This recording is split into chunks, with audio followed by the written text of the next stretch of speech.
Hello friends, हम फिर से नई वीडियो के साथ आ गए हैं सीरीज़ में, जो कि आज हम स्टार्ट करेंगे with question number 41।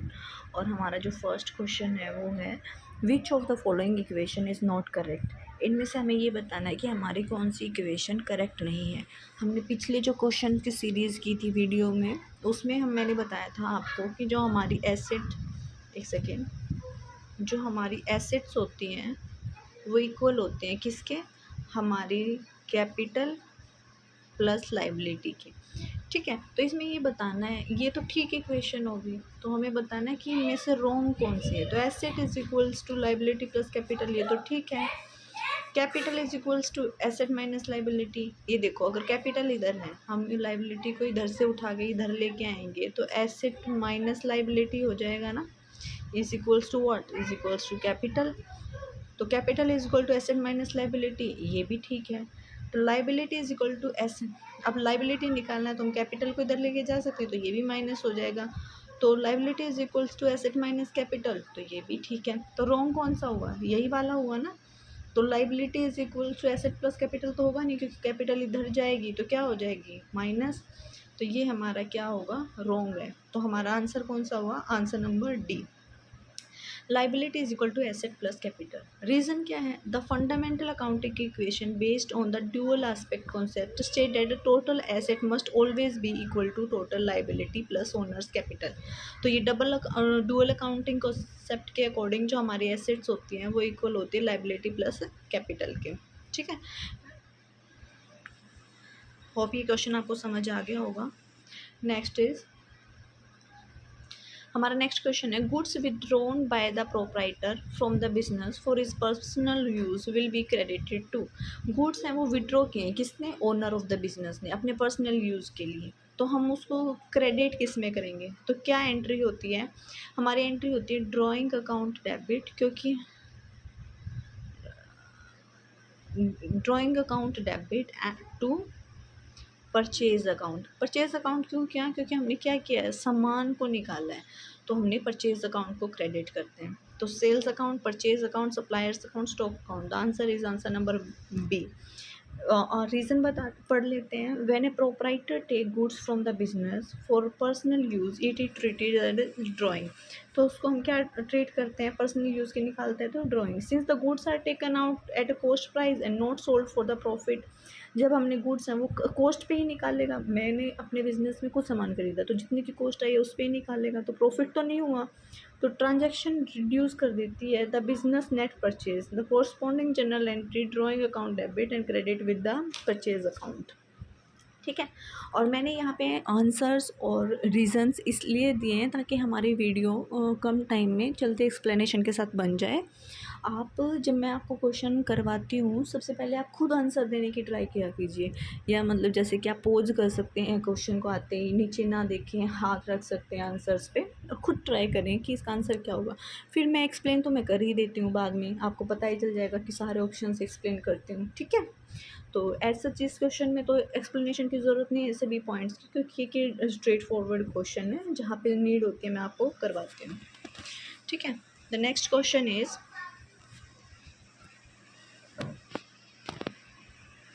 The first accounting standard issued by the accounting standard board of India is related to. तो जो हमारा अकाउंटिंग स्टैंडर्ड 1 है, जो हमने फर्स्ट वीडियो की थी MCQs की, उसमें भी मैंने बहुत सारे अकाउंटिंग स्टैंडर्ड आपको लर्न करवाए थे। होप आपको वो सब याद होंगे, नहीं याद है तो आप दोबारा से वो वीडियो देख सकते हैं या फिर रिवाइज कर सकते हैं अकाउंटिंग स्टैंडर्ड को। तो जो हमारा फर्स्ट अकाउंटिंग स्टैंडर्ड है वो किससे रिलेटेड है, valuation of inventory, depreciation accounting, disclosure of accounting policies and revenue recognition. बताओ किससे रिलेटेड है, तो हमारा होगा डिस्क्लोजर ऑफ अकाउंटिंग पॉलिसीज़। ये है हमारा अकाउंटिंग स्टैंडर्ड 1 से related.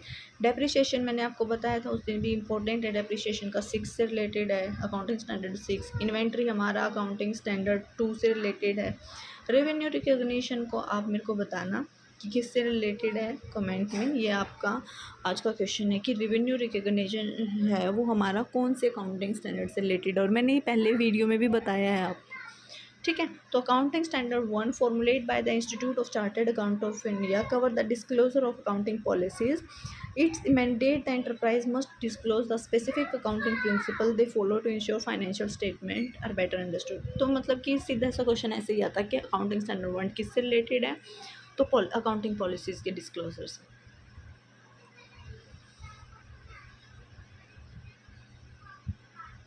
Next question is the chartered accountant act was enacted in the year.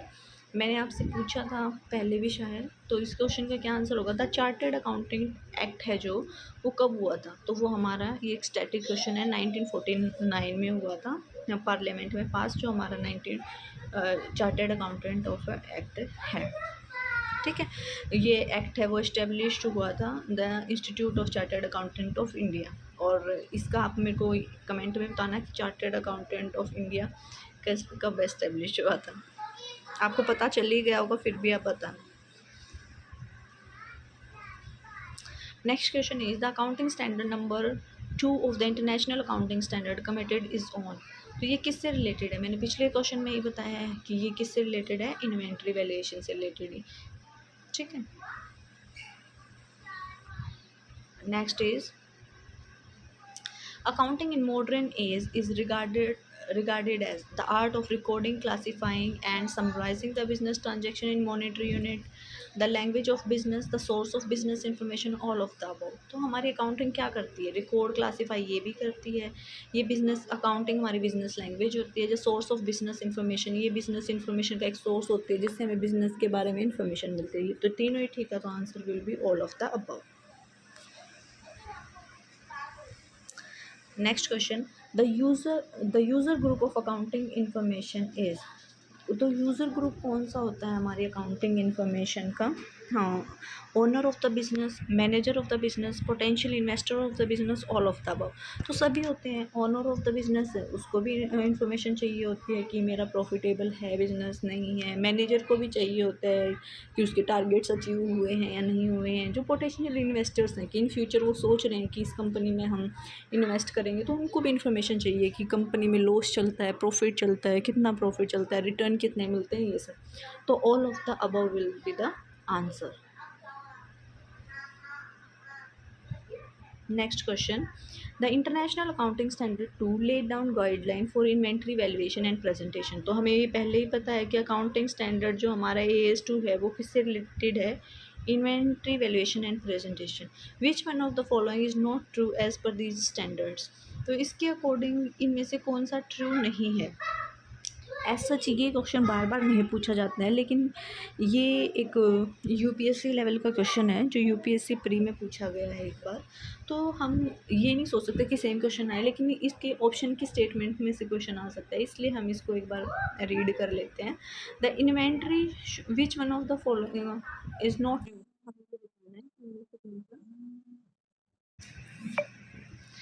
इनमें से एक सेकेंड,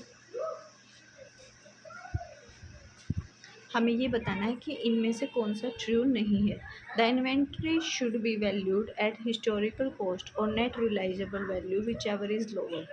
जो इन्वेंट्री है वो वैल्यू होना चाहिए एट हिस्टोरिक कॉस्ट और net realisable value whichever is lower. हाँ, तो ये बात बिल्कुल ठीक है कि हमारी जो इन्वेंट्री है हम किस पे वैल्यू करते हैं, या तो जिस कॉस्ट पे हमने ली थी, या फिर नेट रियलाइजेबल वैल्यू जिसमें से कम होती है. ये कौन से प्रिंसिपल के अकॉर्डिंग हम इसको लोअर पे वैल्यू करते हैं, अकॉर्डिंग टू द प्रूडेंस, और जिसको हम कंजर्वेटिज्म कॉन्सेप्ट भी बोलते हैं, क्योंकि जिसमें हम सभी प्रॉफिट्स को इग्नोर करते हैं बट हम सभी लॉसेस को, फ्यूचर लॉसेस को लेकर चलते हैं. Next is the cost of damage raw material should be added in arriving at the value of the stock of manufacturing good. हाँ, जो भी गुड्स हमारे डैमेज हुए हैं उसकी कॉस्ट को हम इंक्लूड करते हैं. Usually either the FIFO weighted average cost method should be use for valuation of inventory. ये भी बिल्कुल ठीक है. The basis and policy of valuation of inventory should not clearly be stated. तो हाँ, ये है जो वो रॉन्ग है. ठीक है. Under accounting standard financial reporting policies especially inventory valuation rule must always be clear disclose to ensure transparency. तो ये सारी चीज़ें हैं तीनों, और हमारा डी क्या है आंसर, राइट. ये रॉन्ग है तो राइट है, क्योंकि रॉन्ग ही पूछ रखा है क्वेश्चन में. ठीक है, एक second. Now next question, which of the following statement is true. Building account is a nominal account. Building account हमारा नॉमिनल अकाउंट है? नहीं, ये तो हमारा रियल अकाउंट है क्योंकि हमारी एसेट होती है building. Outstanding rent account is a nominal account? नहीं, ये हमारा पर्सनल अकाउंट होता है, रिप्रेजेंटेटिव पर्सनल अकाउंट, हमने पढ़ा था पहले भी। ठीक है, तो हमारा रिप्रेजेंटेटिव पर्सनल अकाउंट होता है। Every debit has a corresponding credit. हाँ, तो ये स्टेटमेंट बिल्कुल ठीक है। हर एक क्योंकि डुअल एस्पेक्ट कॉन्सेप्ट होता है हमारा अकाउंटिंग में, तो हर एक डेबिट का कॉरस्पॉन्डिंग क्रेडिट होता है, तो this will be the right answer. Incomes are debited? नहीं, हमारे नॉमिनल जो अकाउंटिंग रूल है उसके अकॉर्डिंग हमारे जो एक्सपेंसेस एंड लॉसेस होते हैं उनको हम डेबिट करते हैं, और इनकम्स एंड गेन्स को हम क्रेडिट करते हैं। ठीक है, तो लास्ट वाला भी रॉन्ग हो गया, तो answer is answer number C. Next question, consider the following activities, summarize the performance of the business. First है कि हमें समराइज करनी है performance of the business, analyze of business transaction, interpret the result, record the transactions. तो ये एक sequence में लगाना है। मैंने आपको शायद कल वाली वीडियो में ये पूरा सीक्वेंस बताया था कि हम आइडेंटिफाइड करते हैं ट्रांजैक्शन को, जर्नल में रिकॉर्ड करते हैं, then laser, trial balance, P&L, ये सारी बनाते हैं। तो इसका सीक्वेंस बताना है कि सबसे पहले क्या होगा। सबसे पहले हम रिकॉर्ड करेंगे ट्रांजैक्शंस को, ठीक है। उसके बाद क्या करेंगे, एनालाइज करेंगे बिजनेस ट्रांजैक्शन को, देन व्हाट, समराइज करेंगे, और समराइज करने के बाद उसको इंटरप्रेट करेंगे, इंटरप्रेट के बाद कम्युनिकेट करेंगे to the persons who are interested. ठीक है, तो ये हमारी सीक्वेंस रहेगी। ये सीक्वेंस कई बार पूछ ली जाती है, तो हमें पता होनी चाहिए, और हम मिस्टेक कर देते हैं एक दो पॉइंट में। तो रिकॉर्ड करेंगे, एनालाइज करेंगे, समराइज एंड देन इंटरप्रेट। बहुत सारे बच्चे होते हैं समराइज को लास्ट में रख देते हैं कि बाद में समराइज करेंगे। नहीं, समराइज करने के बाद इंटरप्रेट करेंगे, उससे रिजल्ट्स निकालेंगे ताकि हम जो इन्फॉर्मेशन लेना चाहते हैं उनको इन्फॉर्मेशन प्रोवाइड कर सकें। ठीक है, next question, in double entry system of bookkeeping a transaction affect one account twice, two account at the same time, one account in two way, two account in two way each। तो सबको पता है कि दो accounts को same time पे affect करते हैं। एक अकाउंट हमारा डेबिट होता है और दूसरा अकाउंट हमारा क्रेडिट होता है। ठीक है, विच of the following is a correct accounting equation. तो हमें पता है कि हमारी एसेट इज इक्वल टू होती है किसके, कैपिटल प्लस लाइबिलिटी के। तो कैपिटल का पूछ रखा है तो एसेट माइनस लाइबिलिटी, हमारा ए ही ठीक हो गया है। बाकी आप बाकी ऑप्शंस भी देख सकते हैं, मैंने ये वाला आपको एक्सप्लेन कर दिया था पहले अच्छे से, तो आप दोबारा से देख लेना इसको। The accounting standard related to amalgamation of company is. जो हमारा अमलगमेशन है उससे रिलेटेड कौन सा अकाउंटिंग स्टैंडर्ड है। तो हमारा अकाउंटिंग स्टैंडर्ड 14 है, वो हमारा अमलगमेशन से रिलेटेड है। तो हमारा अकाउंटिंग स्टैंडर्ड, एक सेकेंड, हमारा अकाउंटिंग स्टैंडर्ड जो 14 है वो अमलगमेशन ऑफ कंपनी से रिलेटेड है, और लास्ट वीडियो में हमने पढ़ा था जो 20 है वो हमारा अर्निंग पर शेयर से रिलेटेड है।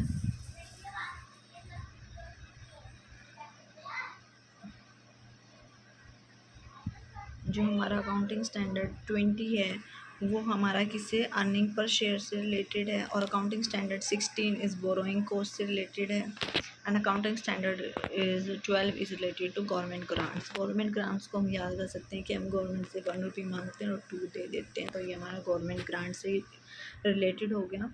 और 16 इज़ रिलेटेड टू हमारे पास 16 आने भी नहीं है तो हमें बोरो करनी है कॉस्ट, तो ये हो सकता है कि borrowing cost is related to 16। ठीक है, next question, which of the following is correct equation. बहुत बार ये रिपीटेड पूछी जाती है ये इक्वेशन, तो ये अलग अलग एग्जाम्स में अलग अलग बार आई है, तो ये क्वेश्चन भी रिपीट हो रहा है। तो करेक्ट इक्वेशन क्या होगी, assets is equal to liability plus capital, जो C is answer. Net worth of the business means, जो हमारी नेटवर्थ होती है वो बिजनेस की, वो क्या होती है, equity capital, total asset, fix asset minus current asset, total asset minus total external liabilities.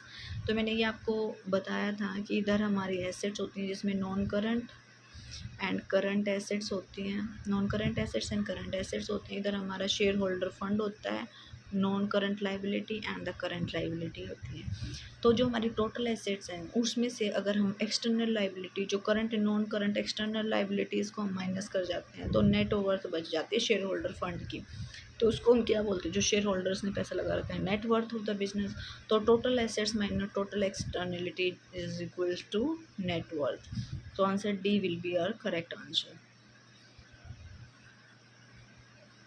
Accounting standard 8 is concern with, जो हमारा अकाउंटिंग स्टैंडर्ड 8 है, एक सेकेंड, जो हमारा अकाउंटिंग स्टैंडर्ड 8 है वो किससे कंसर्न है, वैल्यूएशन ऑफ इन्वेंट्री। ये तो हमने पढ़ा था कि अकाउंटिंग स्टैंडर्ड 2 से रिलेटेड है। अकाउंटिंग फॉर फिक्स्ड एसेट्स ये हमने पढ़ा था, फिक्स्ड एसेट 10 से related accounting standard. Accounting for research and development depreciation का हमने पढ़ा था अकाउंटिंग स्टैंडर्ड 6। तो रिसर्च एंड डेवलपमेंट जो हमारा अकाउंटिंग स्टैंडर्ड है वो कौन सा है, 8। तो AS 8 is related to account, ठीक है। और हमारा 1 अप्रैल 2003 को ये जो स्टैंडर्ड है ये रिप्लेस कर दिया गया था और इसको एप्लीकेबल कर दिया था, इस सेम को इसको मर्ज कर दिया था अकाउंटिंग स्टैंडर्ड 26 में, जो कि इंटेंजिबल एसेट से रिलेटेड है, ठीक है। होप ये समझ आ गया होगा कि हमारे जो अकाउंटिंग स्टैंडर्ड्स हैं पहले 32 थे, उनमें से कुछ को हटा दिया गया है, कुछ को किसी के साथ मर्ज कर दिया गया है। तो 1 से लेके अब हमारे 29 अकाउंटिंग स्टैंडर्ड है, लेकिन सब इन द सीक्वेंस नहीं है क्योंकि 8 नंबर नहीं है, क्योंकि ये बीच में रिप्लेस कर दिया है, ठीक है। तो ये इसको मर्ज कर दिया अकाउंटिंग स्टैंडर्ड 26 के साथ। Next question, accounting standard 3 in respect of किससे रिलेटेड है, तो अकाउंटिंग स्टैंडर्ड 3 हमारा कैश फ्लो स्टेटमेंट से रिलेटेड है, ये तो याद ही करना पड़ेगा, ठीक है। नेक्स्ट क्वेश्चन, हमारा जो the objective of business organization do not include, क्या ऑब्जेक्टिव नहीं होता है, maximization of total investment, maximization of profit को तो हम इंक्रीज़ करना चाहता है बिजनेस, सेल्स को भी बढ़ाना चाहता है, सेल्स बढ़ेगी तभी तो प्रॉफिट बढ़ेगा, अपना सर्वाइवल भी चाहता है, ये थोड़ा चाहता है कि बिज़नेस बंद हो जाए। तो मैक्सिमाइजेशन ऑफ टोटल इन्वेस्टमेंट ये हमारे बिजनेस का ऑब्जेक्टिव नहीं है। अब business organization has following objective, जैसे कि profit earning, maximization of sale, survival, creation of customer को बढ़ाना चाहती है, गुडविल इंक्रीज़ करना चाहती है, लेकिन ये इसका ऑब्जेक्टिव नहीं होता है मैक्सिमाइजेशन ऑफ टोटल इन्वेस्टमेंट, ठीक है। Next question, the Indian accounting standard 10 is related to, मैंने अभी पिछले अकाउंटिंग स्टैंडर्ड वाले क्वेश्चन में बताया कि वो हमारा फिक्स्ड एसेट से रिलेटेड है। कौन सा, अकाउंटिंग स्टैंडर्ड 10। इन्वेंट्री वाला मैंने बता दिया कितनी बार, 2 से रिलेटेड है, डेप्रिसिएशन 6 से रिलेटेड है, and accounting for government grants मैंने बताया था वो 12 से रिलेटेड है। 1 मांगा है और 2 रुपये गवर्नमेंट ने दिए हैं, तो ये 12 से रिलेटेड है। And for the today's video, last question, accounting according to accounting standard 14 purchase consideration is payable to which one of the following। तो अकाउंटिंग स्टैंडर्ड 14 जो हमारा अमल कमीशन से रिलेटेड है, किससे रिलेटेड है, अकाउंटिंग स्टैंडर्ड 14 अमल कमीशन से। तो जो परचेज कंसिडरेशन है वो किसको पे किया जाता है, टू द शेयर होल्डर्स, ठीक है। तो शेयर होल्डर्स को पे किया जाता है परचेज कंसिडरेशन। परचेज कंसिडरेशन क्या होता है कि परचेज किया है उसके बदले में जो हम पेमेंट करते हैं, share holder and debenture holder को नहीं, डिबेंचर होल्डर्स को नहीं, share holder and creditors no, तो only share holders of the company. Under this standard the purchase consideration is by the transferee company to the share holder of the transferor company. तो जिसने अपना transferee company होती है और एक हमारी transferor company होती है। ट्रांसफरी कि जिसको ट्रांसफ़र की गई है, मान लो ट्रांसफ़र कंपनी वो होती है जो अपना बिज़नेस बेचती है। मान लो कोई ए बिज़नेस था, वो इस कंपनी का था, तो इसने बेच दिया बी को जो कि ये है, ठीक है। तो ये पैसा देगी बिज़नेस के बदले में इनको, तो ये इसके शेयर होल्डर्स को पैसा देगी, ठीक है। होप यू अंडरस्टैंड और लाइक द वीडियो। अगर वीडियो पसंद आई है और चाहते हो कि मैं इन फ्यूचर भी ये सीरीज़ कंटिन्यू रखूँ, और तो आप मेरी वीडियो को लाइक शेयर एंड सब्सक्राइब ज़रूर करें चैनल को। और अभी हम ये MCQ सीरीज़ चला रखी है, अगर आप सबको अच्छी लगेगी, मेरा समझाया हुआ तुम्हें समझ आएगा, लगेगा कि हम HSSC ग्रुप 6 से रिलेटेड है ये और PGT के लिए हेल्पफुल हो रहा है, सारे कॉमर्स एग्ज़ाम्स के लिए पर्टिकुलरली ये है, तो हम ये सीरीज़ कंप्लीट होने के बाद टॉपिक वाइज वीडियोस भी लाएंगे, जिसमें हम PGT commerce and HSSC group 6 specifically these 2 exams के लिए हम सिलेबस कवर करेंगे। वैसे तो कॉमर्स का सेम ही है, अगर हम जर्नल पढ़ेंगे, लेजर पढ़ेंगे, तो वो किसी और एग्ज़ाम्स के लिए चेंज नहीं हो जाएगा, जर्नल का प्रोसेस या लेजर का या किसी भी चीज़ का, तो फिर ये सेम ही रहते हैं टॉपिक्स, बट फिर भी हम स्पेसिफिकली इनको टारगेट करेंगे अभी, क्योंकि इनके एग्ज़ाम्स आने वाले हैं। तो थैंक्स फॉर वॉचिंग।